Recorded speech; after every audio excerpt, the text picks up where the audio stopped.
강좌는 서울의 소리를 통해서 저희가 유튜브로 생중계가 됩니다. 그래서 나중에 강좌 끝나시고 서울의 소리 들어가셔서 다시 한번 다시 보기 같은 거 하시면 될 것 같습니다. 같이 촬영이 안 돼. 유튜버 다른 유튜버들 와서 촬영이 안 돼. 안녕하세요. 9월 결의강좌를 시작하겠습니다. 저는 결의강좌 사무국장을 맡고 있는 시작합니다. 반갑습니다. 네, 여러분들 추석 잘 지내셨는지 모르겠네요. 올 추석처럼 정말 더운 추석이 없었던 것 같아요. 보통 평상시 그 추석 때는 우리가 보일러를 틀었었는데 올해 추석 때는 여러분들 다 아시다시피 에어컨을 틀고 그렇게 추석을 보냈습니다. 지금도 오늘도 또 낮에는 아직도 굉장히 좀 덥습니다. 그나마 밤에 조금 선선해진 게 다행이지 않을까 싶기도 하고요. 자, 오늘 결의 강좌는 여러분들 사전에 예고 드린 것처럼 우리 이혜영 교수님과 함께하는 그런 시간을 갖도록 하고요. 자, 그 전에 잠깐 우리 결의 강좌 주간 단체가 장준하 기념사업회 주간단체로 참여를 하고 있습니다. 장준하 기념사업회 상임 고문을 맡고 계신 우리 이필 선생님 말씀 좀 잠깐 들어보고요. 결의강좌 바로 진행하도록 할게요. 네, 여러분 반갑습니다. 이필님입니다. 여러 번 이런 얘기를 했기 때문에 오늘은 간단하게 하겠습니다. 제가 조선일보 폐간시민 실천단의 상임 고문이기도 한데요. 그래서 거의 매일 조선일보사 앞에 원표공원에 매일 나가고 있습니다. 11시 반서부터 2시 사이 제가 맡은 시위 시간입니다. 언제 틈나거든 한번 들려주셨으면 고맙겠습니다, 여러분. 이상입니다. 제가 누누이 말씀드리지만 대한민국 최연소 활동가이십니다. 제가 이혜영 교수님하고 인연이 한번 있었어요. 근데 제가 그 서울의 소리에서 같이 방송을 한 경험이 있는데, 근데 이제 주제가 뭐였냐면 이혜영 교수님께서 지금 혹시 여러분들 알고 계신지 모르겠어요. 우리 애국가를 작곡한 사람이 안인태가 친일파라는 또 친나치 활동을 했던 그런 경력이 있고, 그리고 애국가 자체가 또 표절음악이라는 그런 얘기도 굉장히 많이 있습니다. 그래서 제가 이혜영 교수님하고 같이 그때 애국가 바꾸기 운동 그 관련된 방송을 같이 한 적이 있습니다. 그래서 두 번째 이렇게 또 뵈니까 굉장히 또 영광스럽고요. 우리 이혜영 교수님 여러분들 잘 아시다시피 이렇게 또 국제관계 관련된 이런 강좌도 많이 하고 다니십니다. 그래서 오늘 강좌를 저희가 사실 5시 반까지 이 자리를 좀 비워줘야 돼요. 자리 좀 비워줘야 돼서 오늘 강좌를 여러분들 미리미리 질문하실 거 준비를 하셨다가 한꺼번에 질문을 받고 한꺼번에 답변하는 그런 시간을 좀 갖도록 하겠습니다. 여러분들께 좀 양해를 부탁드리겠습니다. 자, 이혜영 교수님 힘찬 박수로 소개합니다.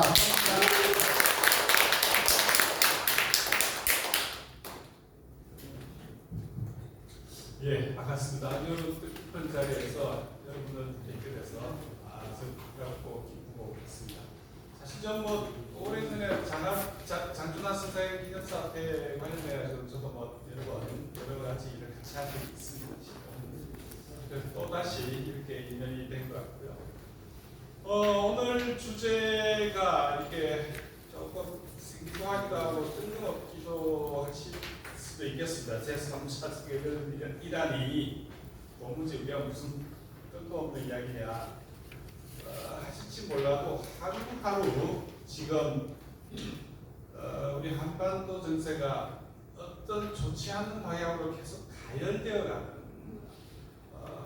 그런 흐름, 그런 경향, 이 부분에 대해서 우리가 좀 말씀을 드리고, 우리가 그리고 어떻게 해야 되는지에 대해서 한번 생각을 나누는 그런 자리가 됐으면 좋겠습니다.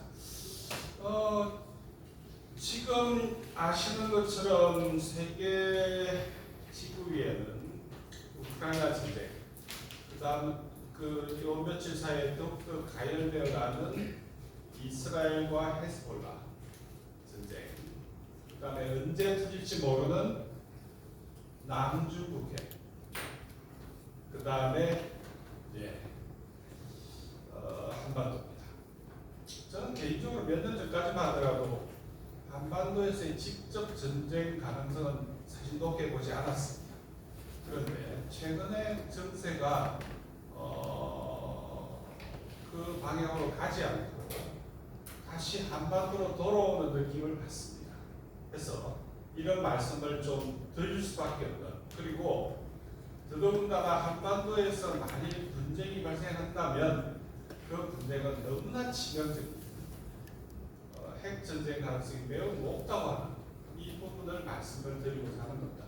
이 또 뜬금없이 3차 세계대전과 우리가 무슨 관계고 한반도에서 무슨 핵 전쟁이냐 이런 말씀을 하실지 몰라도 의외로 이 주변에 우리 가까이에 우리 옆에 점점 더 가깝게 다가오는 이 전쟁, 그리고 한반도에서의 전쟁은 반드시 국제전, 그 다음에 핵전쟁화할 수밖에 없습니다. 현재 그런 조건이고, 그래서 간단한 실험을 한번 하면서 이야기 좀 했으면 좋겠습니다. 뭐 다들 핵실험 하시니까 우리도 한번 해보죠. 이게 그 누크맵이라고 하는 알렉스 월러스타인이라는 사람이 개발한 앱이에요. 이미 오래 전에 만든 것이 꽤 정확합니다. 그래서 한번 핵심을 한번 해보시죠. 제가 잠시 앉아서 여러분 집안에서 그냥 간단히 각 가정에서 간단히 한번 해보실 수가 있습니다. 핵실험을 어디다 맞출까요? 폭발 실험을 영상 쪽이 되겠네요. 왜 그러냐면 이 근처에서 터뜨리면 산이 뒤에 있기 때문에 폭발력이 약화됩니다. 그 다음에 여기 놓고 두 번째 여기를 메꾸시면 됩니다. 그래서 당구 수리라고 번역되어 있는데 이거는 뭐 조금 번역이 아무튼 원래 영어로 되어 있는 겁니다. 이게 가장 최근에 북한에서 핵실험했던 것이 그것도 몇 년 전이지만 약 300킬로톤입니다. 300킬로톤. 그 다음에 또 하나 그 옵션가를 인정하셔야 될 게 이제 공중 폭발이냐 지상에서 폭발이냐. 영어로 이제 에어 버스트고 하는 밑에는 서티스인데 에어가 맞습니다. 왜냐하면 모든 핵은 지상 4,500 상공에서 터뜨립니다. 그래야지 가장 많이 죽기 때문이죠. 그 다음에 기타 옵션에서 사상자 옵션도 넣어볼까요? 이제 이 정도만 입력하시면 폭발시켜 보겠습니다.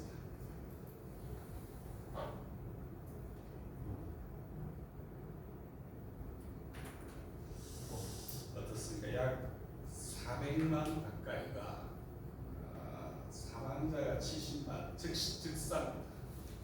그 다음에 부상자는 낙진 피해자. 그래서 약 300만 가까운 낙진 피해. 결국 실험 앓다 죽겠죠. 그 다음에 즉사하는, 즉사 개념에 베이플라이즈라고 그러는데 증발. 터져 죽는 게 아니라 그냥 증발합니다. 네, 플라스마 상태로 가는 거죠.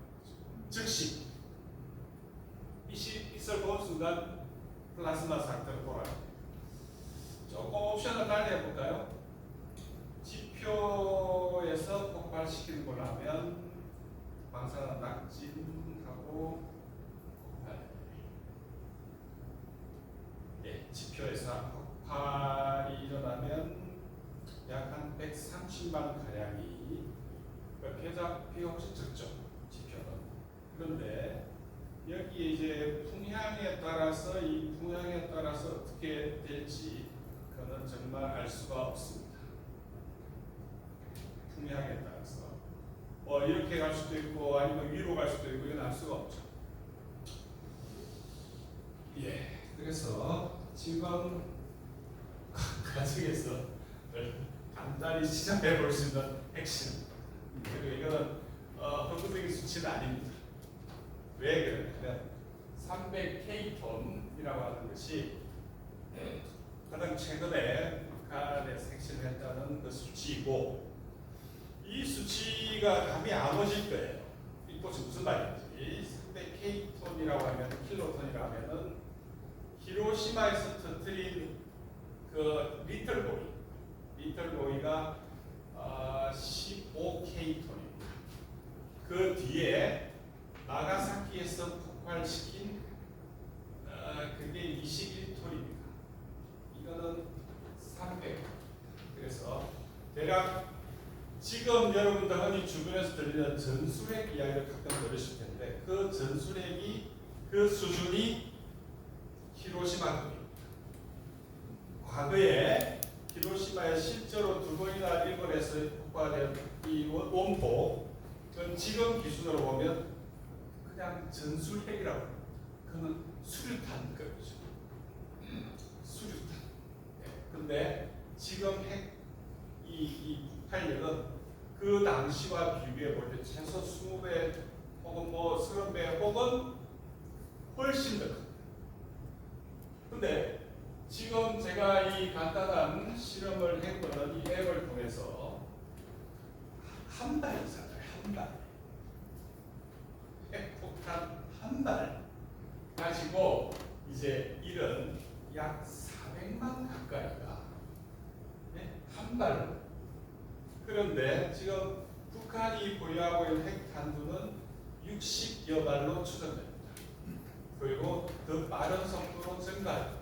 아마 2030년이 되면 100개가 훨씬 넘어갈 거로 예상하고 있습니다. 그래서 이 좁은 땅에 핵 폭발이 예를 들어 10개 정도가 어디로 떨어지는 거의 정해져 있죠. 거의 정해져 있습니다. 서울, 그다음에 평택, 군산, 진해, 올라와서 이게 울산 이쪽에 왜 핵발전소가 있습니까? 포항 쪽에. 그다음에 대구, 그다음에 청주에는 F-35 기지가 있습니다. 거의 정해져 있습니다. 거기에서 가지고 있는 60개 중에 일부만 터뜨려도 여기 있는 쪽은 거의 전멸할 것입니다. 그 사이에 우리가 이루었던 뭐 경제 성장을 치면 여러 가지 이런 것들은 하루아침에 잿더미가 되버려요. 그러니까 우리 주변에 전쟁을 너무 쉽게 이야기를 해요. 그런데 그러면 당연히 우리는 뭐 다음과 있을 것도 아니지 않습니까? 그래서 이제 본격적으로 이야기 말씀을 드리자면, 우리도 가만히 있지 않을 거기 때문에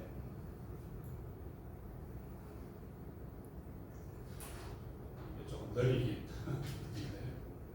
그래서 그러면 우리도 어떻게 할 건지.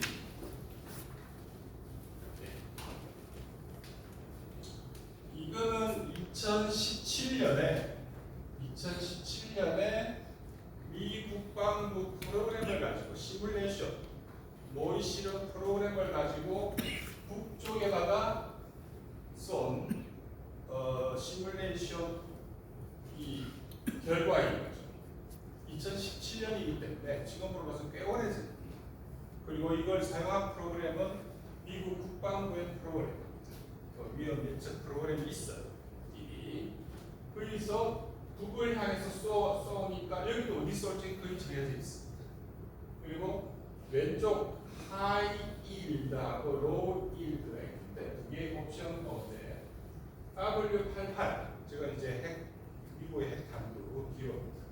오른쪽 B61도 그렇고, 그래서 10개의 W88을 북쪽에 쐈을 경우에 미군이죠. 어떻게 되는지. 여기에 남북한 합해서 약 200~300만 명의 사망자가 나오는 거고, 200~300만이면 부상자가 아까 보셨다시피 서울 용산상공에서 폭파시키면 약 400만 가까이가 죽거나 다치는데, 사망자만 봤을 때 200~300만. 그래서 이 낙지는 예측 불가능입니다. 시작. 여기서 남쪽으로 떨어지는 걸로 해서 일본까지 낙지 피해가 확산되는 걸로 나와 있는데 이 방향은 예측 불가능합니다. 예를 들어 남풍이 불면 망치는 중국으로 나갑니다. 그리고 이 같은 경우에는 저위력, 일종의 전술핵이죠. 그 단가가 낮은 노일 저위력을 여기 목표 지점에 쏘았을 경우에 어떻게 되는지 꼭 의외로 피해는 적습니다. 경우에 따라서 처음에 북핵이 우리가 약 10년 전에 문제가 됐을 때 미국에서는 이 옵션을 이미 다 검토를 했다는 얘기죠. 선제. 그래서 그 이후하고 이제 이미 세월이 꽤 지났기 때문에 상황이 많이 바뀌었습니다. 하지만 한 가지는 분명합니다. 확실히 이야기할 수 있는 것은 그 어느 쪽이든 살아남을 가능성은 매우 희박합니다. 한반도에서 핵 분쟁이 발생하면 남이건 북이건 그 리스크는 상상을 초월합니다.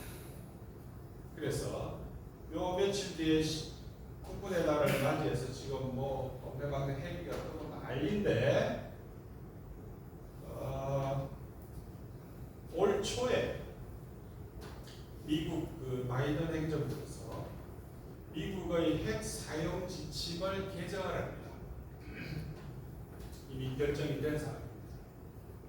바이든이 결정했기 때문에 내용은 핵심은 미국이 앞으로 세계의 전쟁, 세계의 전선, 세계의 전쟁, 세계의 핵 전쟁에서 모두 승리하겠다 하는 그 계획서죠. 네, 이거는 현실입니다. 그런데 그 세계의 전선이 어디냐를 상정한 것이 중국, 러시아, 그 다음에 북한입니다. 네. 이 세계의 전선에서 핵 전쟁을 통해서 모두 미국이 이기겠다고 하는 그 계획인데 그게 8월 하순경에 미국 뉴욕 타임즈를 통해서 그게 기사화되었습니다. 그 훨씬 이전에 결정되었는데 기사화된 건 8월 달이에요. 그런데 아주 흥미롭게도 7월 말에 한미일 삼각 군사동맹이 이른바 그쪽 표현을 빌자면 제도화됩니다. 그러니까 아직 엄격히 말하면 법적 의미에서 국회를 통과하지 않았기 때문에 동맹 조약에 의한 동맹은 아니지만 사실상의 군사동맹이 출범을 한 거죠. 7월 말에. 제가 7월 말을 강조한다면 그와 동시에 7월 말 8월 초에 평택에서 이거는 미 8군이 공식 보도한 자료에 들어있는데 이 한반도에서의 이 전쟁 모의 연습을 미국의 핵과 우리의 재래식 전력을 통합한 핵 모의 연습을 전쟁 모의 연습 했다고 발표했어요. 그리고 또 더 정리한 거는 9월 초에 바로 며칠 안 됐습니다. 9월 초에 워싱턴에서 한미 양국의 관계자들이 모여가지고 마찬가지로 다시 한번 핵과 통상 전력을 통합한 전쟁 모의 연습을 했습니다. 우리는 모르고 있어요. 하지만 미 국방부 보도자료에 엄연히 실려 있는 내용입니다. 엄연히. 그리고 우리가 7월 말에 이게 바로 이 최근에 일어나고 있는 일들입니다.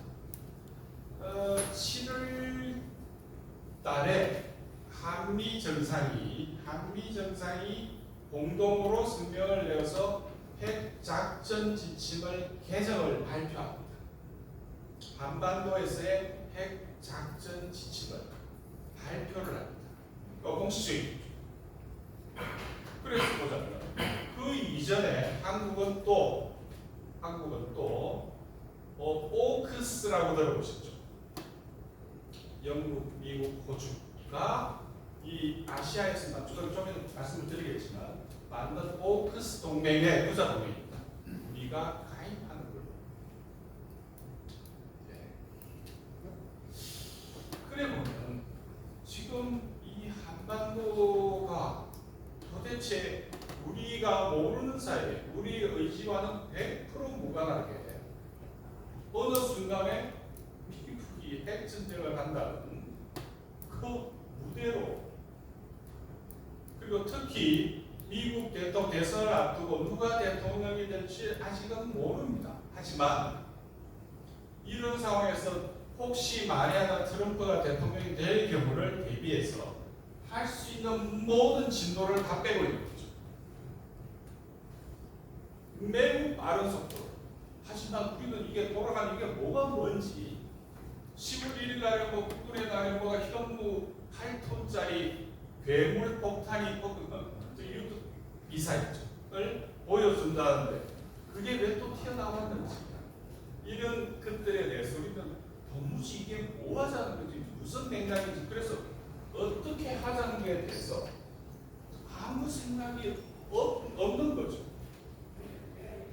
그리고 이제 말씀드리고자 하는 것은 첫 번째로 우크라이나 전쟁하고 도대체 우리가 무슨 관계가 있는 것이고, 두 번째로 저기 레바논에서의 전쟁이 확전으로 가서 만약 이스라엘하고 이란이 본격적인 전쟁이 벌어지고 또 어떻게 되는 건지, 그리고 더 위험하기 짝이 없는 남중국해에서 분쟁이 발생하면 또 어떻게 되는 건지, 7월 말에 합의한 한미일이 동시에 합의한 그 내용을 보면 지금 한국군의 작전 변경은 한반도뿐만 아니라 영내로 규정되어 있습니다. 그 영내라 하면 남중국해도 포함됩니다. 남중국해도 우리가 어째 어디 있는지도 모르고 관심도 없으실 텐데 도대체 한미일 동맹하고 우리 한국군이 거기 가서 뭘 하겠다는 건지, 어떤 국민적인 합의가 있었는지, 혹은 거기에 대한 공론화가 있었는지 아무도 모릅니다. 그러는 사이에 차츰 매일 조금씩 우리는 한반도에서의 핵전쟁 나가서 3차 대전에 매일 가까워지고 있는 거죠. 그래서 이런 부분에 대해서 우리가 뭐랄까요, 우리 국민 여러분 모두가 평화 감수성을 제고해서 야 전쟁이 다시 일어나면 안 돼, 절대 안 돼. 그게 아니라 뭐 장난치듯이 매일 전쟁을 이야기하게 되고 매일 군사 연습이 매일 그리고 이 지구촌은 말입니다. 우리 한반도뿐만 아니라 군사 연습이 각지에서 매일 진행되고 있어요. 바로 며칠 전에도 어디입니까? 우리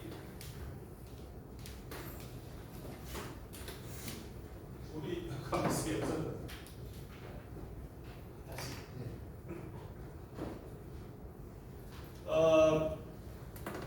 바로 며칠 안 됐습니다. 저기 동해에서 오션 2024라고 하는 아마 그 역대 전 지구를 통틀어 중국과 러시아가 합동 군사 훈련을 했는데 그 중에 한 부분이 동해입니다. 동해에서 중국군과 러시아군이 합동 군사 훈련을 한 거죠. 역대급 규모. 근데 그게 뭔지 제대로 보도도 안 나오고 알지도 못하게. 그런 사이에 한미일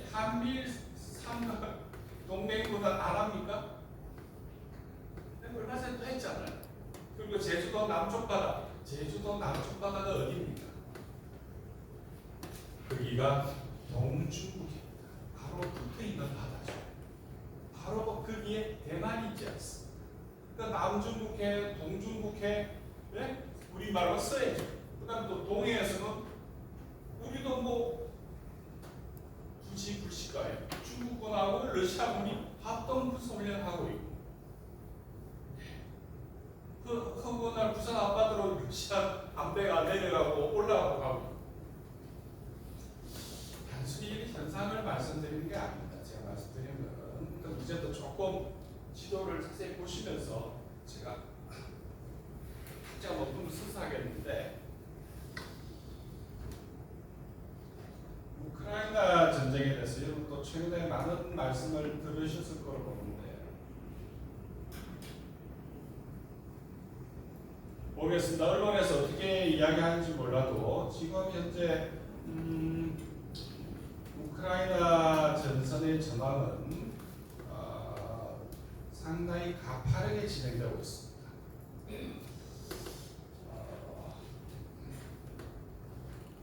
가파르게 진행되는 의미는 사실은 전쟁이 군사적 관점에서 끝난 전쟁이죠.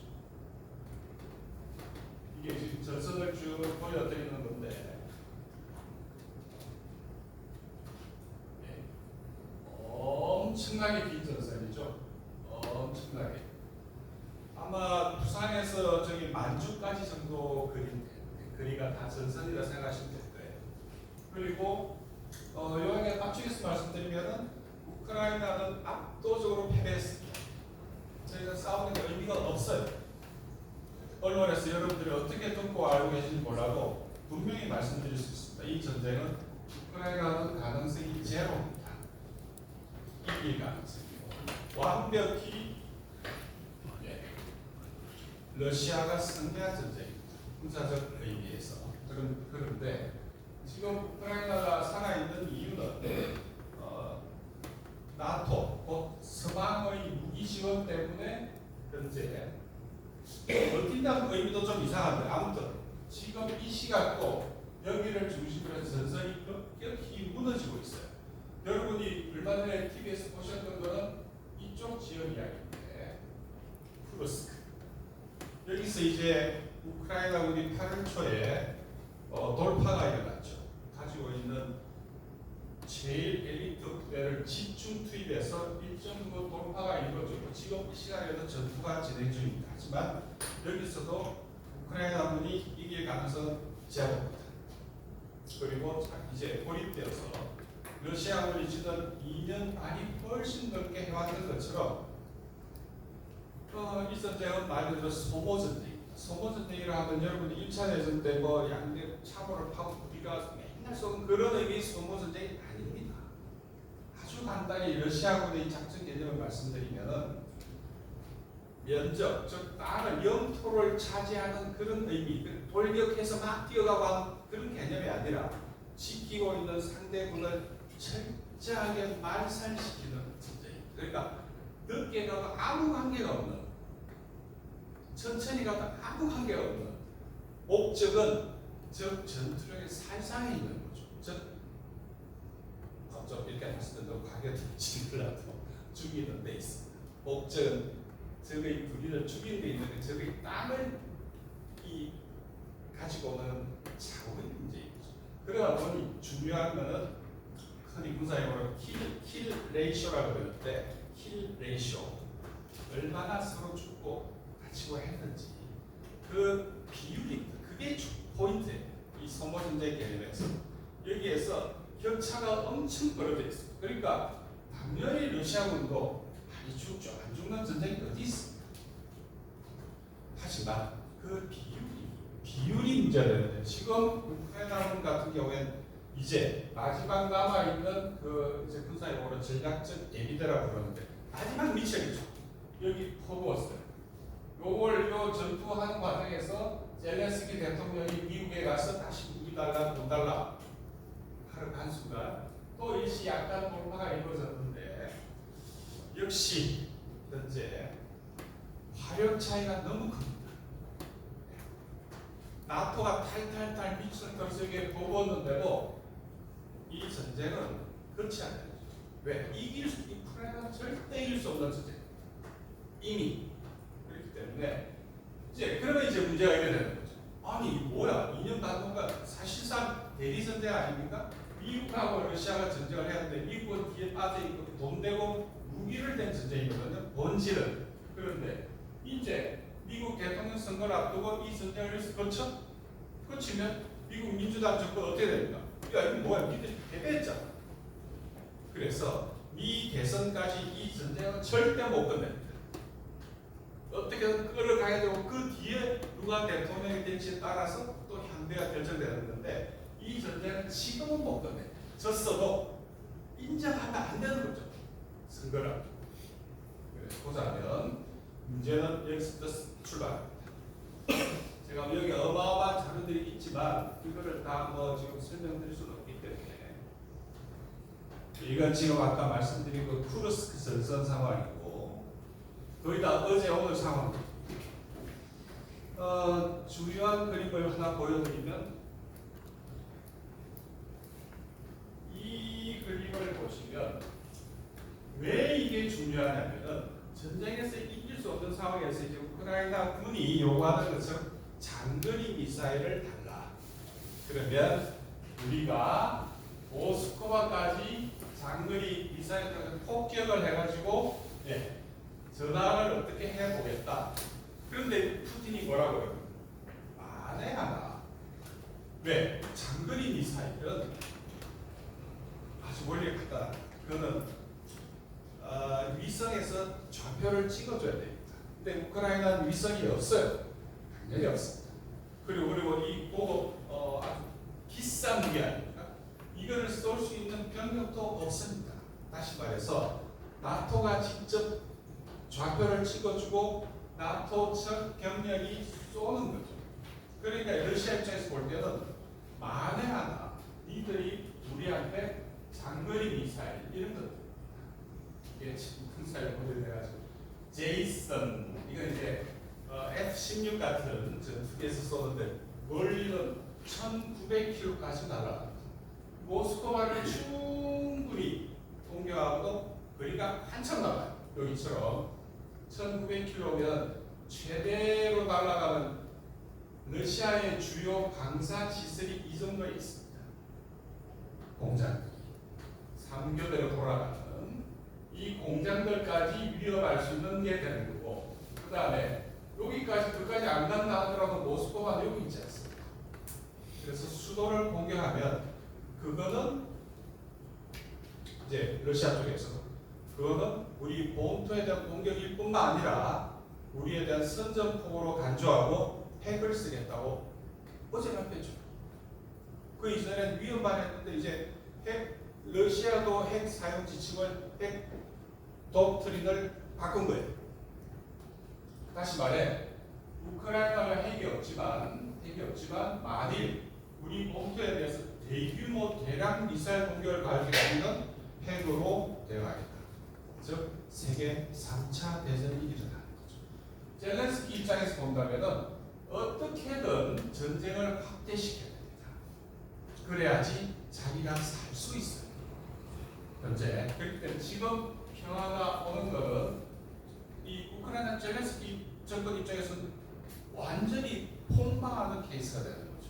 그렇기 때문에 현재 이 그림, 즉 장거리 미사일을 공급하고 또 사용할 것을 허가를 미국이 혹은 영국이 할 경우에는 곧바로 러시아도 영국의 핵시설, 군사 시설, 병력, 기타 등등에 대해서 공격을 하겠다는 이야기입니다. 여기는 필요하다면 핵을 쓰겠다는 이야기입니다. 그러면 이 전쟁은 이제 3차 세계대전이 되는 겁니다.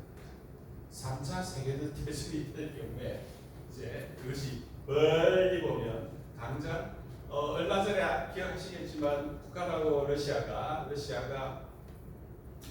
포괄적 전략 동반자 협정을 맺었지 않습니까? 이제 여기 원래 발표한 바에 가장 있는 건데 거기에는 해당 관련 조항에 따라서 만일 러시아가 공격을 받으면 북한 군이 움직입니다.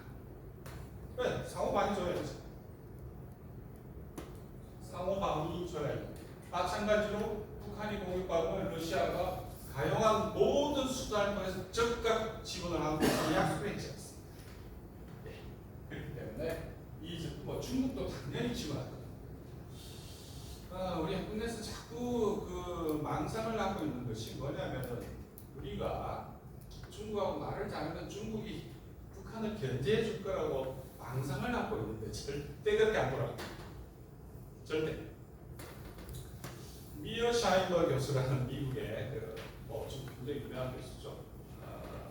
국제 관계 쪽에 작년에 한국 그 통일부 주최 국제 심포지엄에서 재미난 이야기를 했어요. 왜 한반도에 지금까지 전쟁이 안 일어났냐? 왜? 북핵 때문에. 북이 핵을 갖고 있기 때문에 전쟁이 안 일어난 거야. 그러면 북핵에 대해서 중국이 뭐 한다는 이야기도 예전부터 있었지만 지금 상황에서 또 달라진 게 과거에 중국도 북한 제재했지 않습니까? 그런데 지금 또 상황이 달라진 게 상황이 지금은 북핵이 있기 때문에 중국은 남중국해와 동중국해만 방어되는 거 아니냐? 그걸 왜 마다하냐? 그럴 리는 없는 거죠. 사실 그렇게 따지면 북한은 한편으로는 중국의 동북을 지키는 또 게이트 키퍼가 되고 수문장 역할을 하고 있는 거예요. 러시아 입장에서 본다 하더라도 지금 전 유라시아 대륙에서 지금 이 불똥이 튀고 있는데 어쨌든 북한이 그것을 막고 있잖아요. 그러니까 우리는 자꾸 뭐 북한이 러시아로부터 일방적인 군사 지원을 받을 거라고 생각하지만 거꾸로 생각하면 러시아 입장에서 본다면 북한이 거기 있는 것 자체가 엄청난 국방 방위상의 이익인 거죠.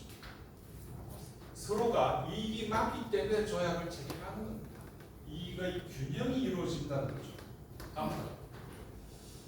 그래서 지금 현재 여러분 보시는 이 상황, 이거는 뭐 지금 벌어지고 있는 현재 상황입니다. 그래서 만약 쏘면 바로 그러니까 이제 미국이 움찔하는 거죠. 처음에는 영국, 프랑스도 같이 막 준비 많이 하다가 독일은 이 강한 이 장거리 미사일이 예를 들어 독일, 프랑스, 영국, 미국이 제공할 수가 있는데 결국 대단합니다. 독일이 빠졌어요. 프랑스도 그리고 모른 척 하고 있으니까 영국이 고립되고요. 그럼 영국은 이렇게 줄만큼 충분한 미사일을 갖고 있냐? 그건 다른 문제죠. 없습니다. 나토도 역시 이번 전쟁을 통해서 당연히 러시아도 대인질이 있지만 나토도 사실 갖고 있는 무기가 거의 탈탈 털리는 수준으로 실제로 나토하고 러시아하고 전쟁하면 결과를 예측하기 힘들 정도로 핵전쟁이 아니라는 거예요. 상황이 그만큼 진행이 되어 있는 거죠. 그래서 현재 상황에서 보자면 여기서 만일 쏘면 응전을 할 것이고 그렇게 되면 3차 대전이 일어나는 건 거의 확실합니다. 거의. 그리고 이제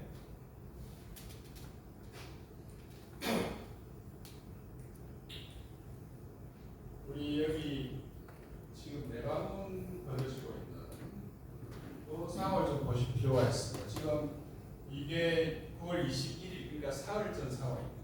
그래서 보시면 여기서 뭐 본질적인 변화가 있는 건 아닌데 사흘밖에 안 지났기 때문에 이제 이런 데서 이제 서로가 서로 폭격전을 하고 있는데 여기 골란 고원입니다. 이거 아시는 것처럼 여기는 시리아 영토인데 이스라엘이 불법 점령하고 있는 거죠. 그래서 여전히 분쟁 지역입니다. 그래서 이 노란색은 헤즈볼라 쪽에서 발사한 미사일이고 여기는 이 초록색들은 이스라엘이 쏘고 있다는 이야기. 다 이스라엘이 쏘고 있는 거죠.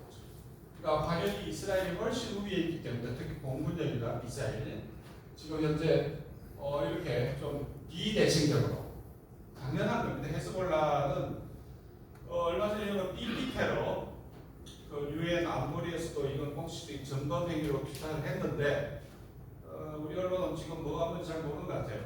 BP 테러는 그 점검 행위입니다. 그 테러고 어쨌든 그로 인해서 데미지를 입은 건 사실이에요. 헤즈볼라가. 근데 여러분 아시는 것처럼 헤즈볼라는 레바논의 현재의 집권 연적 파트너입니다. 집권당이 아니라 정당이에요. 그래서 그 중에 군사 파트가 아까 이제 헤즈볼라의 군인 거죠. 레바논 군이 따로 있습니다. 하지만 헤즈볼라가 가지고 있는 군이 더 강하고 더 많아요. 훨씬 더 강해요. 훈련도 잘 돼 있고. 바로 그 헤즈볼라하고 이제 드디어 이 지역을 놓고 전쟁이 일어났습니다. 하지만 지상전이 일어나는가 지금 관건이 되는 거죠.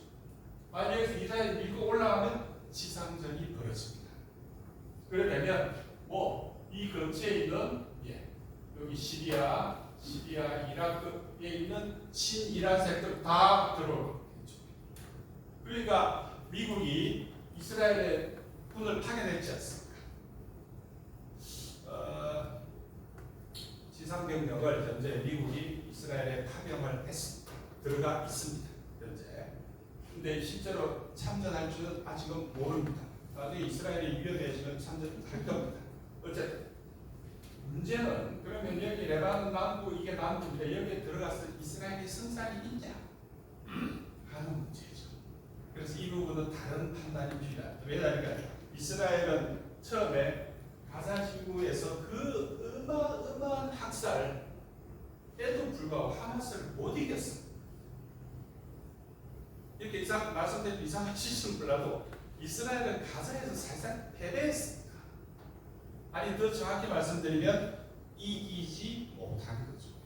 왜? 처음에 전쟁의 목표가 하마스의 괴멸이었는데 하마스는 전혀 괴멸되지 않았습니다. 지금도 싸우고 있습니다. 그런데 그 전선을 두고 지금 이리로 다시 온 거예요. 두 개의 전쟁을 벌이는 거죠.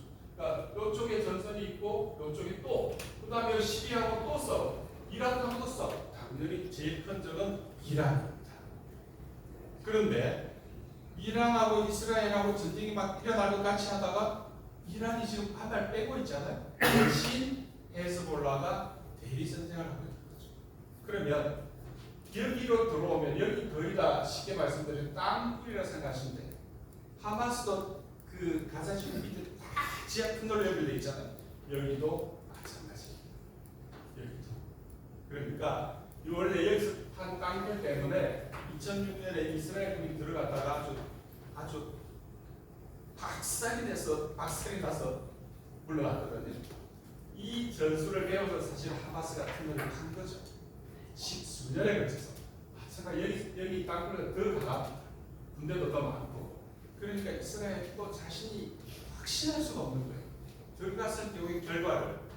그리고 그것이 확전됐을 때, 이란까지 들어왔을 때, 그래서 헤즈볼라 쪽에서 처음에 얻어맞고 좀 정신이 없는 거죠.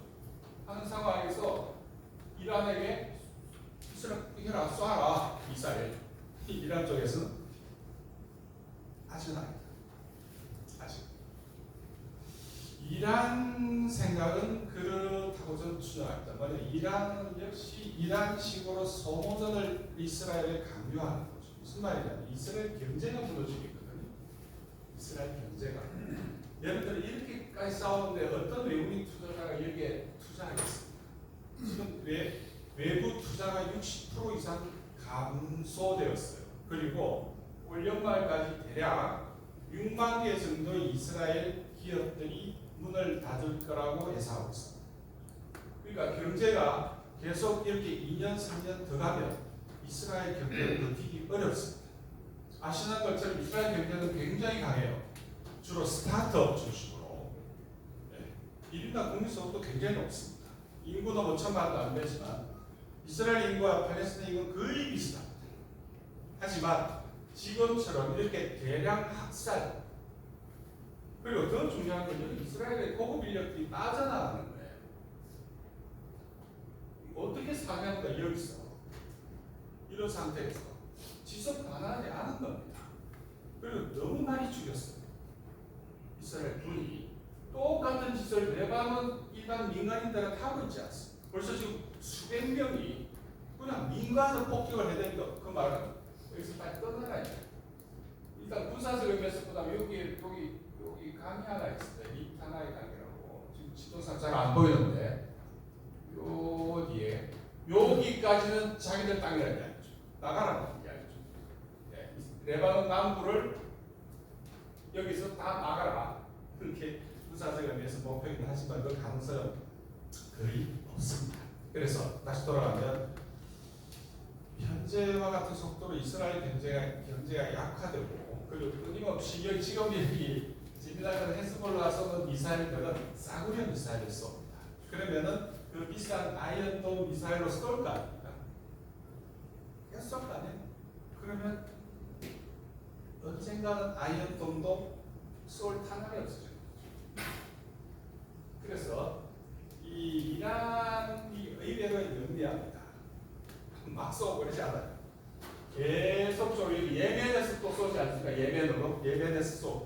그 다음에 여기 시리아에서 쏘고 이라크에서 쏴야 되는데 그러니까 사실은 이스라엘은 포위되어 있는 거예요.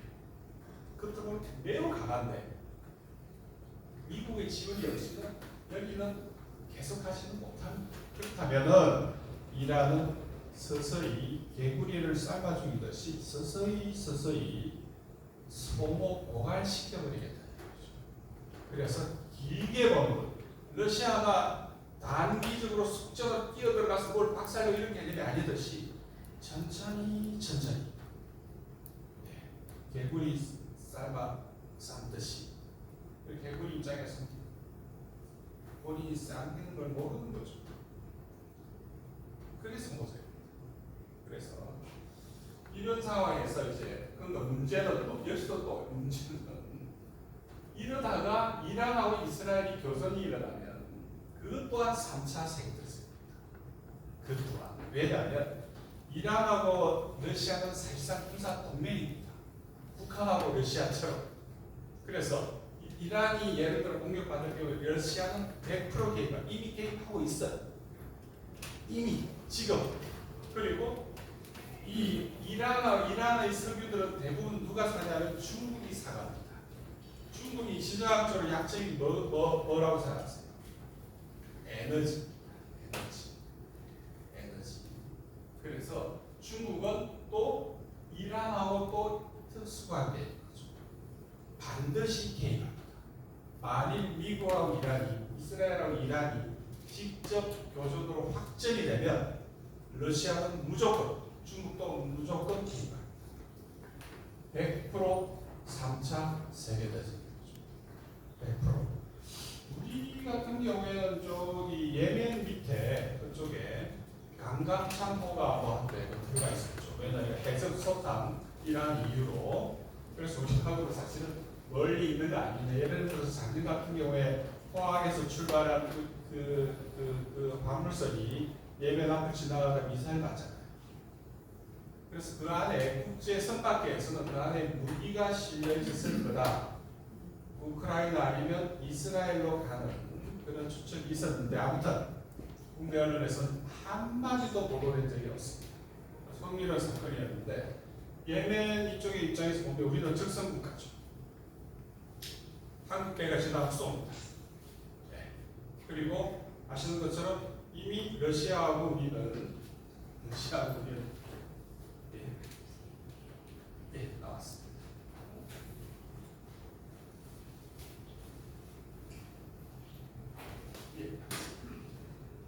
러시아하고 우리는 얼마 전에 러시아 미국 차관이 재미난 이야기를 하는데 한국 정부로부터 관계 개선에 대한 그 신호를 기대했는데 이제는 아닌 것 같아요. 며칠 안 된 이야기라고 발언을 봤는데 그리고 얼마 전에 쇼이구 전 국방장관이 지금은 러시아 연방 안보회의 사무총장이니까 핵심적인 지위에 있는 사람. 북한에 왔다 갔잖아요. 그리고 북한을 거쳐서 그 다음에 이란을 방문하고 그 다음에 시리아도 방문하고 쭉 한 바퀴 돌았습니다. 그는 만에 하나 장거리 미사일이 우크라이나에 공급되고 예를 들어 전쟁이 확전될 경우에 선택 가능한 다양한 옵션들을 돌면서 어떤 점검을 했다고 합니다. 무슨 말이냐면 만일 서방이 대리전쟁을 니들 소리 아니라 넘을 시켜서 우리한테 공격을 했듯이 우리도 넘을 시켜서 너희들을 공격할 거다. 예를 들어서 예멘 군한테 지금도 아직도 싸우잖아요. 공해에서 예멘 군한테 예를 들어서 지대한 미사일을 공급합니다. 그래서 그 앞에 있는 미국 함정들을 공격하게끔 하는 거죠. 그리고 우리 문제입니다. 북한에다가 예를 들어서 북한이 약한 게 방공망입니다. 러시아는 S-400 같은 아주 좋은 방공 미사일을 갖고 있거든요. 방공망이라든지 그 다음에 전자전은 러시아가 미국보다 오히려 우위에 있습니다. 여러분 쉽게 말씀드려서 서방에서 웬만한 미사일 쏘아봐야 러시아 영토에 들어가면 먹질 않아요. 왜 GPS가 다 먹통이라 그럽니다. 서방은 GPS를 쓰지만 러시아는 다른 시스템을 쓰거든요. 그러니까 GPS는 작동을 못해요. 그러니까 윗선에서 그림 찍어줘야 돼요. 이런 복잡한 문제가 있는데 아무튼 예를 들어서 북한 쪽에다가 S400 같은 아주 고급스러운 고급 항공모함이죠. 웬만한 F-35도 힘들 겁니다. 힘들어요. 우리 주력 전투기 아니에요. 그 다음에 전자전 같은 거. 예를 들어 자주 발생하는 푸틴이 예를 들어 이게 이 서아시아 지역의 아랍에미레이트라든지 이런 데 올 경우에 푸틴 다 비행기가 뜨면 인근의 모든 핸드폰 다 먹통됩니다. 네. 다 먹통시켜버려요. 그 정도 위력적인데 옛날 뭐 EMP탄, 핵폭탄 듣지 않아도 그 정도로 전쟁을 통해서 더 발전하고 있는 거죠. 기술들이. 이런 상황에서 본다면 얼마든지 가능한 시나리오입니다. 그래서 미국과 싸우는 나라한테 군사 지원, 협력, 각조에 지원을 해서 그걸 통해서 미국을 공격하게 만드는 거죠. 마치 미국이 우크라이나를 통해서 러시아를 공격하듯이 똑같은 그걸 이제 푸틴을 미러링이라고 합니다. 거울. 똑같이 하겠다는 거죠. 니들이 이만큼 하고 우리도 이만큼 하고 똑같이. 예. 그게 푸틴의 기본적인 외교 개념입니다. 미러링. 똑같이. 예를 들어 미국이 혹은 한국군이 그 북을 위협하는 동맹이니까 이 한번 똑같은 강도로 위협하겠다는 거죠. 그리고 갈수록 이 문제는 갈수록 점점 에스컬레이션 된다는 거죠. 갈수록 남중국해 상황을 한번 보시면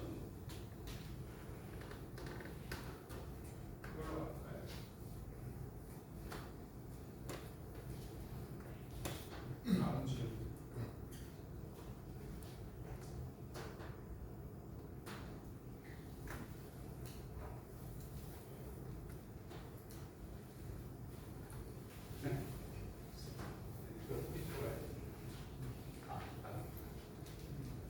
이거는 수상화처럼 보이지 않습니다. 지금까지 이스라엘이 거부한 가자지구 포탄이 찍힌 자리입니다. 이건 유엔이만 피합니다.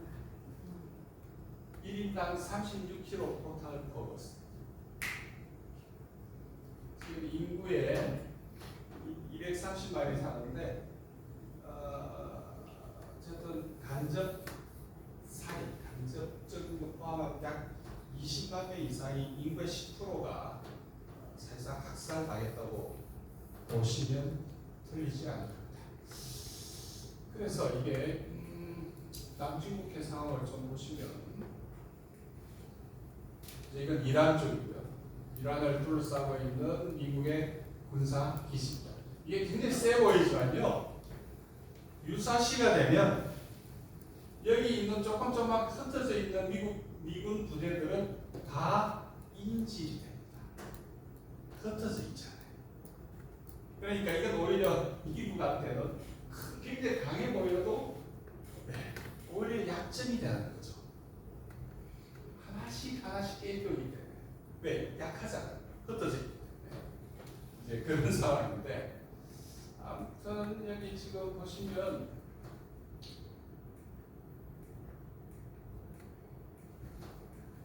이건 이제 이건 올라가야 되는데 남중국해 상황이 이거는 올라가시면서 한번 그림들 한번 구경하시죠. 뭐.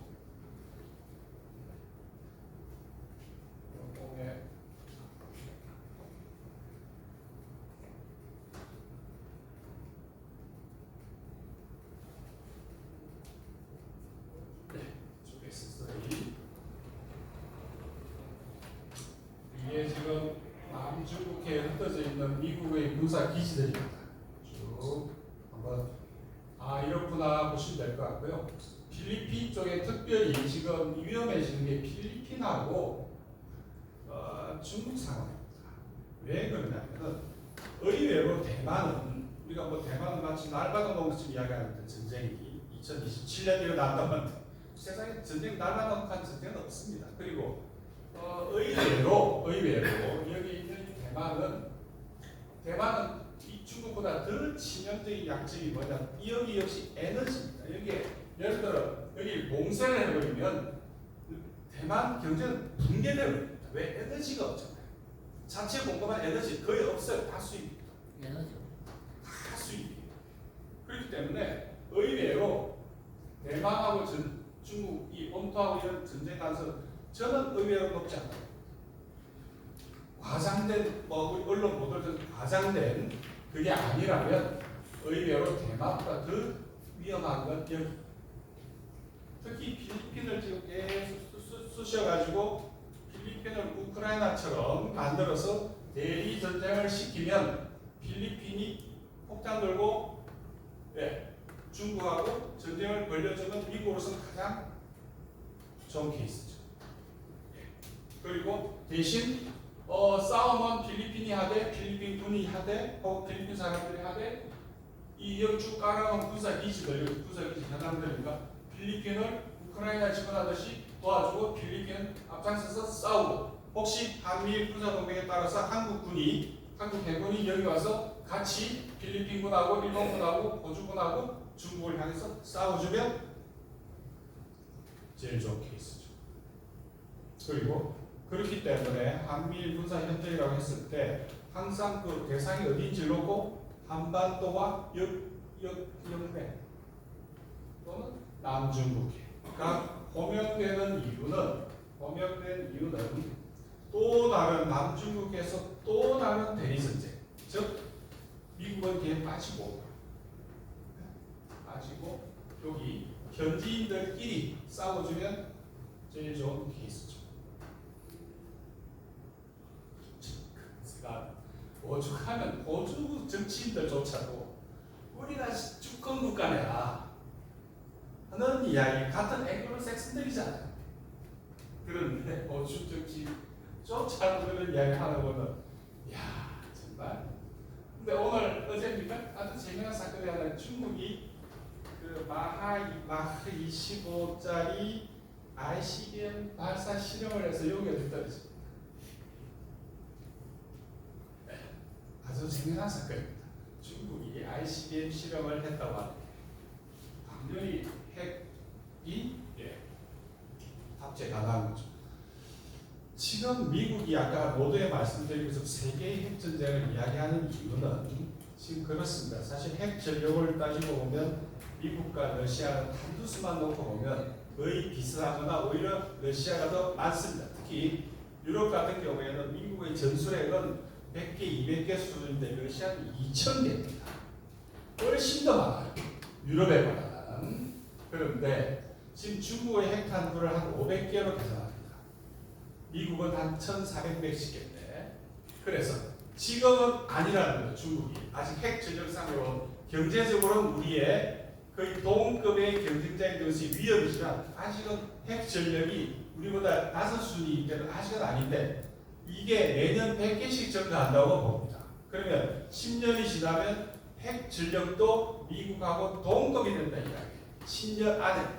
그러면 미국이 지금까지 해왔던 것처럼 유일 핵권을 유지하려면 러시아는 사실 경제적으로 약하니까 핵은 받아도 중국이 자신들하고 비등한 동급의 핵 보유국이 되기 전에 즉 10년 안에 어떻게 손을 봐야 된대. 이게 미국 그 네오콘이라고 그러죠. 신보수. 미국 가장 그 과격한 격진적인 그쪽 사람들의 아이디어가 그렇다. 그래서 어쨌든 흥미롭게도 중국이 10,000km가 넘은 거리에 여기 이쪽 어디에 어제 ICBM 발사 실험을 했는데 현재 이 미국의 항공과 이쪽에 들어오면요, 중국도 그 극청속 미사일을 갖고 있지 않습니까? 미국은 없습니다. 북한도 갖고 있고 예멘도 갖고 있는 극청속 미사일을 미국은 안 갖고 있어요. 할 때는 실패하는 겁니다. 그래서 그런데 여기 사거리가 한 2,000km인데 항공모함 쪽 이쪽에 배치됩니다. 이 사거리 바깥에. 왜냐하면 그 극초음속 미사일이 날아와서 항공모함을 깨버리면 보통 문제가 아니거든요. 보통 문제가 아니죠. 북한이 가끔 우리 부산 앞바다에 항공모함이 들어올 경우에는 얼마 전이죠? 이 800km, 600km짜리 그 미사일 발사 실험을 하잖아요. 그거는 들어오면 쏘겠다는 이야기죠. 그리고 그 그리고 이번에도 큰 거 4.5 저기 화성폭대 11다 같은 경우 320km 실험을 하는 게 그 거리가 평택거리입니다. 그리고 거기에는 핵탄두 탑재가 가능해요. 그래서 그 실험하는 이유들이 자세히 보시면 그냥 막 쏜 거 아닙니다. 그때 상황에 따라서 미국과 이쪽에다가 경고를 오면 쏜다. 충분히 쏜다. 그만큼 매일매일 한 번 쏠 때마다 그 계산을 해야 되는 우리는 도대체 그러니까 항공모함의 치명적인 약점은 이 극초음속 미사일에 대한 방어 수단이 없다. 이렇게 보기에는 엄청 커 보여도 의외로 저런 중부 장대형의 한때 과거의 해양 세력을 상징하는 상징물이지 실질적으로 전투 가능한 상황도 전쟁에서 어떻게 될까 다른 문제라는 거죠. 그건 또 차원이 다른 문제입니다. 그래서 보시면 여기 이른바 남중국해 여기에서 이제 그 영토 주권 싸움이 특히 필리핀이 지금 계속 중국하고 그래서 중국 보고 계속 들이박으면서 쏴라. 쏘면 미 필리핀 상호 방위 조약에 따라서 미국이 들어올 때니까 가서 배는 들이박자가 있어. 중국은 예. 지금 어쨌든 중국으로서 3차 대전을 원하지 않아요 지금. 그러니까 계속 필리핀 배로 들이박고 막 하니까 참 난감하게 짝이 없는 상황이 이쪽 오히려 대만보다 더 위험할 수가 있는 거죠. 현재 그래서 이제 이 지금 아까 말씀드린 것처럼 호주하고 영국하고 미국이 오크스라고 하는 군사동맹, 반중 군사동맹을 맺고 있고 이 반중 군사동맹에 한국도 또 가입한다는 거 아닙니까? 한국도 사실상 또 가입한다고 봐야 돼요. 그러면 한국은 오크스에도 가입하고 한미일 삼각 군사동맹에 가입하고 그 다음에 지금 나토는 여기 있을 때가 아니죠. 나토는 북대서양 방위조약 아닙니까? 그런데 바이든의 전략 계획이 뭐냐? 나토를 글로벌하게 해가지고 여기 오크스하고 연결하고 한미일 삼각동맹 연결하고 필리핀하고 연결하고 해서 전 글로벌하게 만들겠다는 게 구상입니다. 여기에 비해서 트럼프는 좀 다릅니다. 트럼프 개념은 뭐냐면 중국 주정론입니다. 그래서 트럼프 개념을 간단히 말씀드리면 나토는 니들이 알아서 하고 돈도 니들이 내고 다신 우리는 핵과 공군력, 해군력 정도는 제공해 줍니다. 철저히 니들이 해라. 그래서 나토는 잠재우고 있다. 진짜 상태에서 반면에 그러니까 바이든 쪽하고 트럼프 쪽하고 개념이 많이 다릅니다. 하지만 중국 쪽으로 오면 크게 다르지 않아요. 대신 한반도만 놓고 보면 트럼프가 김정은 우리 위원장을 서로 미싱한다고 그러지 않습니까? 그리워하는 사이라고 그러니 한 숨구멍 커집니다. 트럼프가 선택할 때 하지만 마찬가지 트럼프 역시 중국 주정동 관점이 있기 때문에 긴장이 사라지는 건 절대 아닙니다. 그리고 한국군은 또 글로 끌려다닙니다. 트럼프가 집권하더라고요. 대신 남북관계의 현재의 긴장은 동결될 가능성 분명히 있습니다. 동결이지 평화는 아닙니다. 그래서 이제 조금 그런 쪽으로 좀 가보면 위로 다시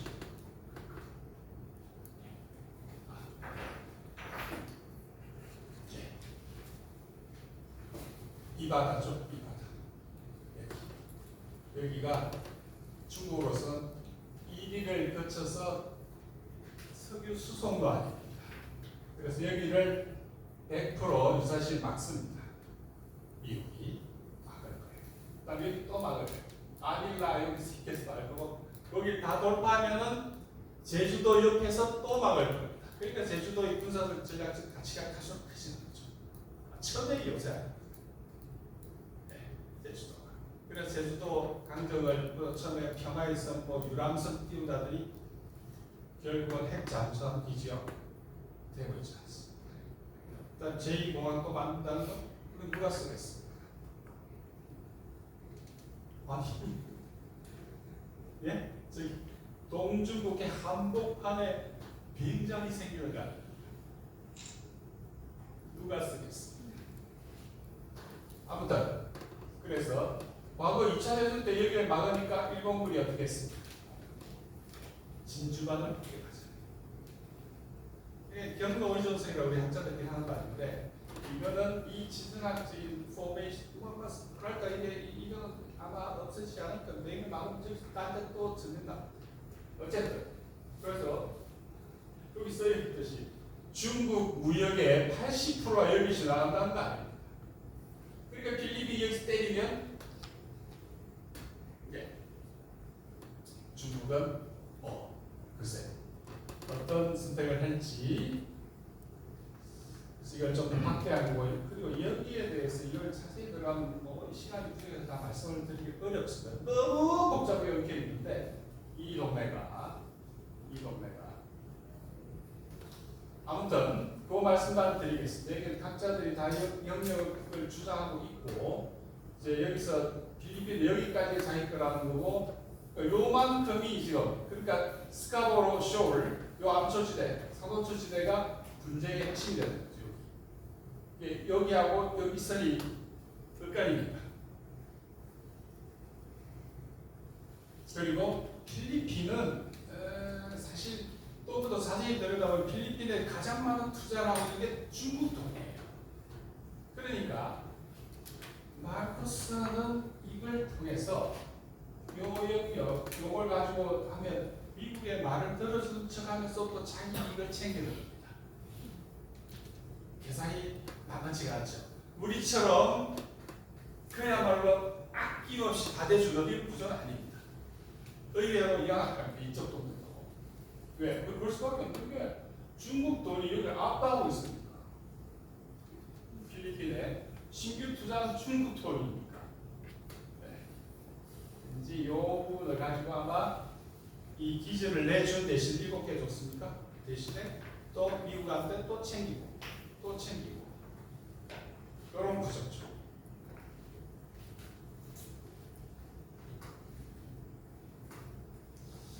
그래서 뒤로 다시 이제 결론적으로 가자면 여기 있는 이거 딱 설명드리려면 2박 3일은 해야 될 거예요. 다 하나씩 설명을 드리려면 근데 이거는 한번 짚고 가죠. 이거는 미국의 블룸버그 이코노믹스에서 조사한 시뮬레이션. 대만 전쟁이 나면 어떻게 되냐? 경제적으로 부사적인 게 아니라 경제적으로 사우스 코리아가 입게 될 피해는 GDP의 마이너스 23.3%입니다. 대만 다음으로 한국이 대만에 전쟁이 일어나면 대만 다음으로 큰 피해를 입는 게 우리입니다. 그런데 대만에서만 전쟁이 일어나면 되는 것처럼 이야기하고 있는데 우리가 제일 큰 대만 다음에 우리입니다. 그 다음에 더 황당한 것은 한반도에서 일어나면 어떻게 되냐? 한반도에서 그것도 1년짜리만 놓고 우리는 마이너스 37.5%. 그래서 대만 전쟁과 한반도 전쟁이 연결되면 어떻게 되냐? 마이너스 60%. 시뮬레이션에 보니 블룸버그입니다. 한 해에 마이너스 우리 GDP가 한 해에 마이너스 60% 60%이 전쟁이 한 해만 갈 이유는 절대 없고 그러면 두 해 가면 마이너스 120%라는 이야기 한국은 망합니다. 경제적으로 군사적으로 이해하기 경제적으로 이거는 제가 낸 통계가 아니라 그 유명한 블룸버그에서 시뮬레이션 해본 결과입니다. 그래서 아까 이 사용 지침에 말씀을 드렸고 어쨌든 결론을 말씀드리면 이겁니다. 이제 이 상황에서 보건데 아까 뭐 원하지 않았던 북한하고 러시아 이제 사실상 군사 동맹이죠. 그리고 오늘 어제죠. 푸틴이 발표한 것처럼 이 핵 국가가 아니라 하더라도 핵을 가진 나라하고 같이 연합해서 우리를 공격하거나 그리고 우리한테 심각한 위협을 가할 경우에 핵으로 대응하겠다. 이렇게 독트린을 핵 지침을 바꿨죠. 확대했죠. 이걸 한반도에 적용해보면 한미 군사동맹이 러시아를 위협할 경우에 통상무기 단위 핵 확률이 미국 핵입니다. 러시아는 핵으로 대응하겠다는 이야기죠. 그게 일본이건 한국이건. 그리고 아시다시피 북한은 핵 보유국입니다. 현재 전 세계 9개 나라 중에 하나죠. 핵을 가진. 그리고 말씀드린 것처럼 현재 60개 정도로 추정하지만 한 15년 정도 지나면 100개 넘어갈 거라고 봅니다. 그리고 아까 동네 핵실험 하듯이 보셨지만 한 발 가지고 한 발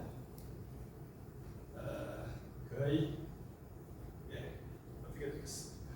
경제는 아까 경제고 핵 미사일 한 발 가지고 서울시 인구의 400만 가까이가 400만이 죽거나 다친다면 핵 10발을 쏘면 아까 실험에서 미국 시뮬레이션은 북한에다 핵 10발을 쏜 거 아닙니까? 상관이 10발을 쏘면 그건 뭐 다 이미 나와 있는 거죠. 이거는.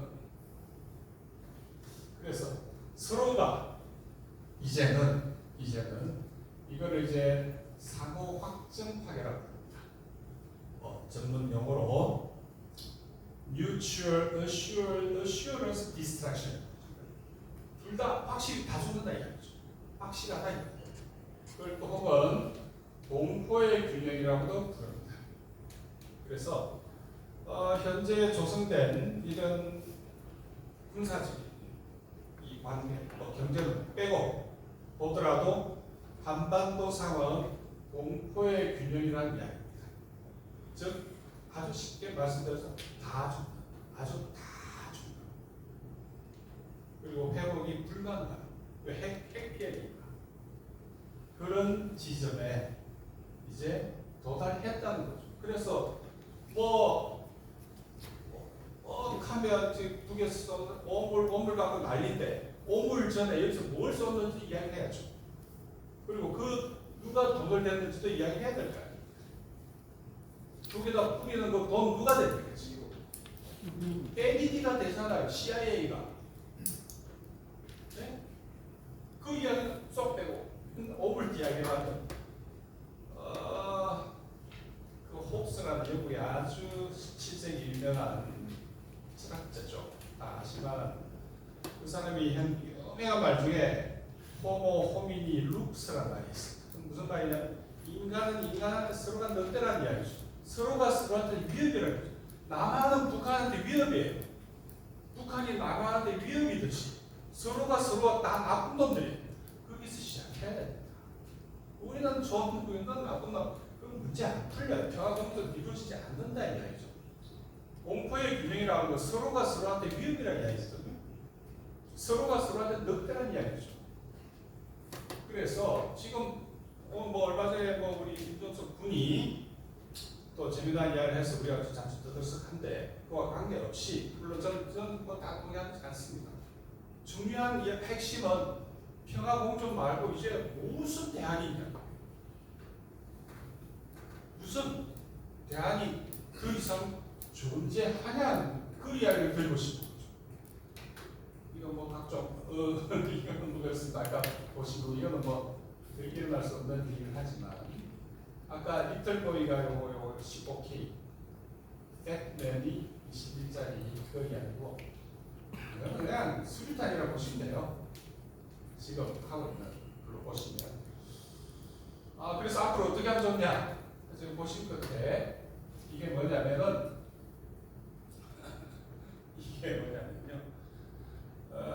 이번 달에 러시아에서 각그 보낸 전기요금 그 고지서 전기요금 고지서 뒷면입니다. 뒷면에 핵 전쟁이 일어나면 어떻게 해야 되냐 이런 대응 지침을 쭉 받았어요. 지금 러시아에서 요드 구매가 폭증하고 있다는 거예요. 요드가 뭡니까? 낙지, 핵 낙지. 저기 과거에 저기 일본에 핵 떨어졌을 때는 요드 수입이 급증을 똑같은 거지. 그래서 아니 정부에서 이야기 안 해주니까 제가 이런 이야기 해야죠.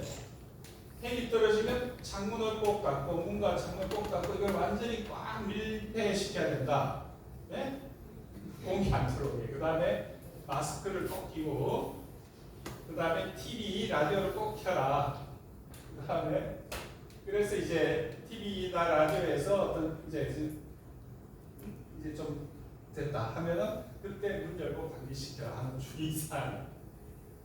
여러분 가정에 방독면이 있어가지고 제로이기 때문에 마스크라도 쓰라는 이야기죠.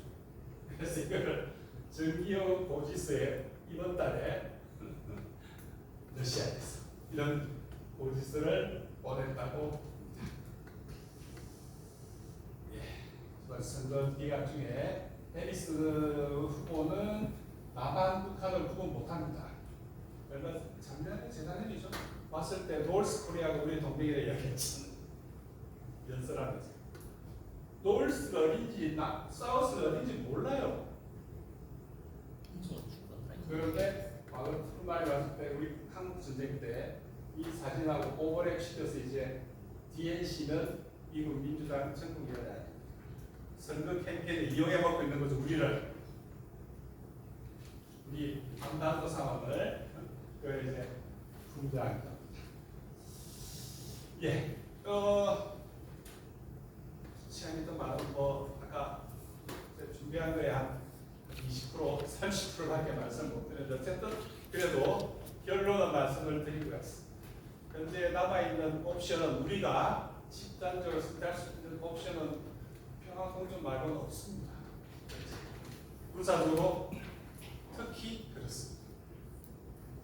예, 일단 먼저 말씀 여기까지 드리고 예. 지금부터 좀 질문을 받도록 하겠는데요.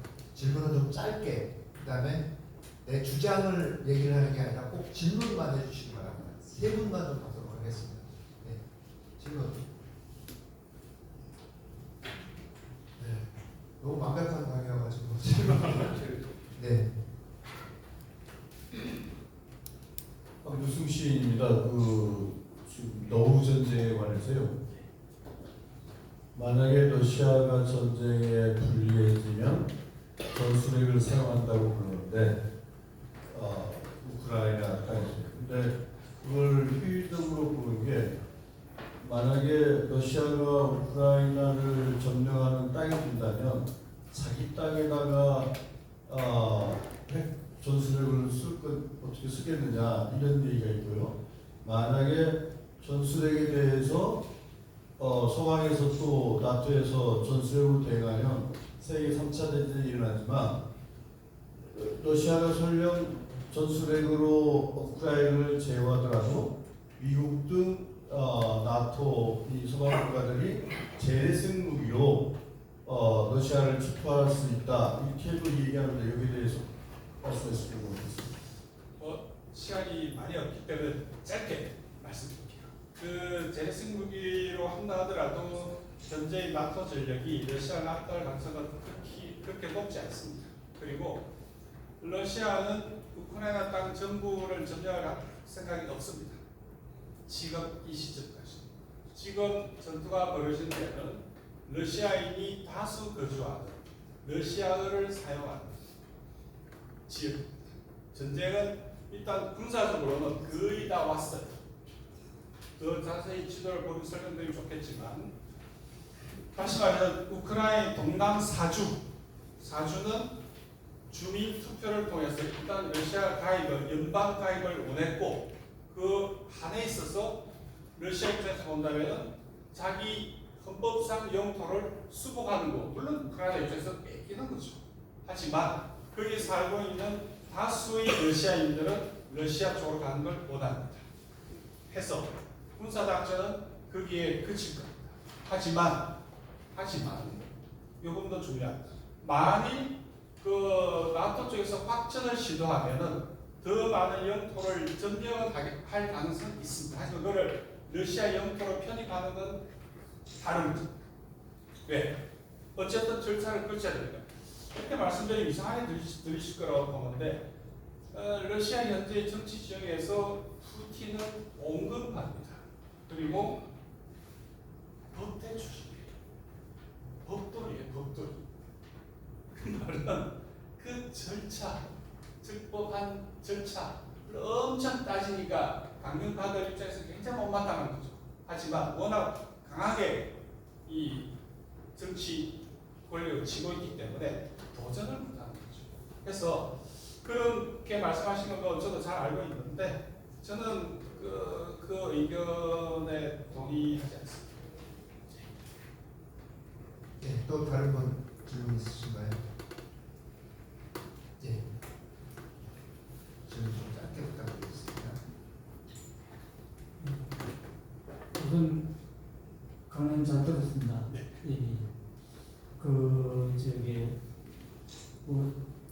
전문가들이 뭐 유튜브나 그런 데 나와서 얘기하는 거 보면은 미국 대선을 정해서 한반도에 국지전이 있을 수가 있고, 만약 참 트럼프가 당선된다면 방위비는 우리가 참 지금 내는 것보다 더 많이 내야 되겠지만은 선거 초기에 처음에 출마 대원이 이제 뭔가 하면은 자기는 저번에 대통령 그만두고 나서 북한의 김정은이 하고 편지도 주고받고, 또 김정은이가 스위스 유학을 했기 때문에 영어도 이해가 가는 거죠. 영어로 SNS로 서로 이제 소통을 하고 이래 했기 때문에 자기가 대통령이 된다면 이 러시아 우크라이나 전쟁도 한 달 안으로 이제 끝낼 것이고, 이 남북한 관계도 자기가 참 김정은이 만나가지고 평화적으로 해결하겠다, 뭐 그런 이야기가 있는데요. 교수님 예. 한 당일날 끝낸다 그랬죠. 11월 5일날 저녁에 행정명령을 내려서 전쟁을 끝나겠다. 즉 우크라이나 모든 지구를 차단시키겠단 말인데, 그걸로 전쟁이 끝나지는 않습니다. 그래서 우크라이나 입장에 이 전쟁이 끝나는 건 매우 좋은 일이죠. 하지만 미국이라고 하는 나라가 대통령 혼자서 다 할 수 있는 것도 아니고, 특히 최근에 자주 이야기 나오듯이 딥 스테이트, 하나의 똘똘 뭉친 외교 쪽에 초당적인 이익 집단들이 존재하느나 마치 이번에 암살 시도가 계속되는 것처럼 그 가능성도 배제하기 어렵습니다. 그리고 모르죠. 하지만 방위비 문제는 지금 이 트럼프 개념은 지금 방위비 분담이지 않습니다. 그래서 분담이 아니라 이제는 니들이 다 해라. 대신 우리가 중국과 싸울 때 그때 와라. 우리 따라와라 하는 이야기죠. 그렇기 때문에 방위비는 분담 문제가 아니라 전담을 해야 됩니다. 매우 심각하게. 그래서 이게 가능하면 소파를 개성해야 됩니다. 현재 방위비는 소파상 미국이 전담해야 되는 거거든요. 근데 미국 쪽에서가 안 하겠다는 이야기죠. 그럼 소파를 바꿔야 되는데, 그거는 이제 우리도 자기 정부 혹은 지금 정부가 어떻게 할지 지켜봐야 되고, 우리 시민사회도 계속적으로 지켜봐야 되는 대목입니다. 그리고 이미 늦었다고 합니다. 이제 하노이 노딜 이후에 지금 그러면 만일 트럼프가 집권을 해가지고 야 이제 비핵화 하자고 북한한테 이야기할 때 북한이 기다렸습니다. 비핵화 할게요. 이미 끝났습니다. 북한은 비핵화 가서 제로입니다. 그리고 과거에 트럼프하고 협상 속에 기대했던 기대 이익들 북이 예를 들어 핵하고 경제를 바꾸는 구조 이게 이미 끝났습니다. 북은 이제 핵도 가지고 경제도 가지겠다 이거죠. 그리고 이제 다국화라고 한 이 바뀐 지정학적 조건에서 본다면 북은 매우 유리한 위치에 서게 됩니다. 다시 말해서 브릭스에 가입한다는 이야기 계속 나오는데 그건 모르죠. 실제로 가입하는 건 다른 문제입니다. 왜냐하니까 인도 같은 나라는 북한이 가입하려고 반대합니다. 몇 년이 반대할 가지고 높아요. 어쨌든 브릭스가 있고 그 다음에 상하이 협력기구도 있고 그 다음에 러시아가 주도하는 유라시아 경제연합도 있고 이제 유라시아 대륙 전부가 열리지 않습니다. 그런데 굳이 남쪽이나 미국 바라볼 이유가 없어진 거죠. 더더군다나 G7보다 브릭스가 GDP가 훨씬 앞서기 시작했잖아요. 경제력이. 그런 조건에서 다른 선택지가 왕창 열려버린 겁니다. 왕창. 이전과는 조건이 달라서 그래요. 시장학적 조건이 판이하게 바뀌어버려요. 구조 변화가 일어난 거죠. 그래서 과거의 핵을 바라볼 때 비핵화의 조건으로서의 경제와 핵, 이 관계였다면 이거는 이미 과거의 일이 되어버렸습니다. 북은 핵 포기 못합니다. 절대 못합니다. 제가 보기에. 그래서 뭡니까? 트럼프 후보도 북한이 이미 핵을 보유하고 있기 때문에 핵을 인정하고 대화해야 된다 그런 얘기. 그 말이죠. 그러면 다른 선택지도 없습니다. 그 다음에 아니 이제 뭐가 아쉽습니까? 대신 이 한반도 긴장이 어느 수준까지 에스컬레이션 되는지 아니면 억제할 수 있는지 핵은 엄격히 말해서 공격 무기라기보다 억제형 무기거든요. 뭘 못 일어나게 하는 거지. 예를 들어 북한이 핵을 가졌다 해서 남쪽에다가 야 정보 교체해 우리 핵 쓸 거야 이런 용도가 아닌 겁니다. 핵 자체가 그렇기 때문에 지금 제일 중요한 포인트는 현재 우리 상황에서 조건이 너무 많이 바뀌어요. 방정식을 세웠어요. 그 상황. 이건 트럼프가 와도 김정은하고 만나서 무슨 이야기를 할까요? 상해가 볼 때 만나는 것도 쉽지 않을 거라. 이메일 뭐 주고받으면 좋죠. 서로 미싱하고 있으니까. 네, 마지막으로 한 분 질문 받도록 하겠습니다.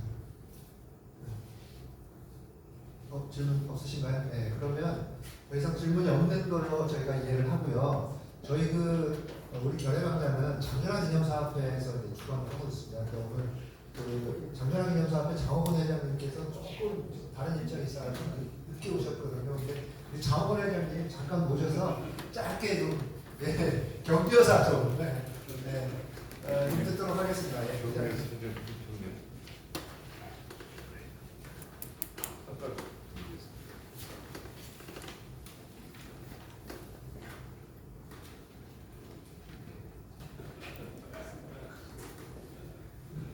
격려사를 하려니까 예 반갑습니다. 오늘 이해영 박사님께서 좋은 말씀 많이 주셨을 겁니다. 지금 남북 문제 갑자기 또 요새 뭐 통일을 하지 말자는 소리고 여러 가지 많아요. 그래서 그 남북이 어떻게 앞으로 해나가야 될 것인가를 각자가 많은 생각을 하고 다른 방향으로 가고 저는 장준환 기념수 앞에 좀 맡고 있습니다만 장준환 선생님이 원래 그랬습니다. 통일에 대해서 남북 문제에 대해서는 통일이란 무조건 해야 되냐고. 이건 지상명령이라고 그랬습니다. 우리 민족에게. 그래서 한 가지 더 부연 설명드리자면 내가 지금 누리고 있는 모든 명예, 재산, 지위 이런 것이 우리가 민족의 남북 통일에 반하는 것이라면 과감히 버려야 된다. 미래의 우리 민족이 살기 위해서 그런 말씀을 하셨죠. 오늘 말씀 고마웠고요. 그래 반갑습니다.